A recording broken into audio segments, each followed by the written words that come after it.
Вы знаете, среди покупок всех с ярмарки Nonfiction Весна, на которой я была вчера, есть пара книг, которые я очень хочу показать отдельно.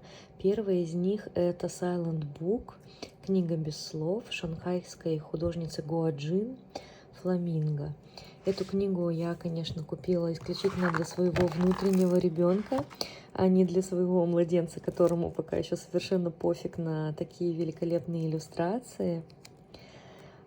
И я просто поглаживаю странички, говорю: Господи, моя прелесть, потому что эта история, она какая-то невероятная, и этот стиль иллюстрации, он отсылает вот к Хаяо Миядзаки, к вот этим прекрасным мультикам.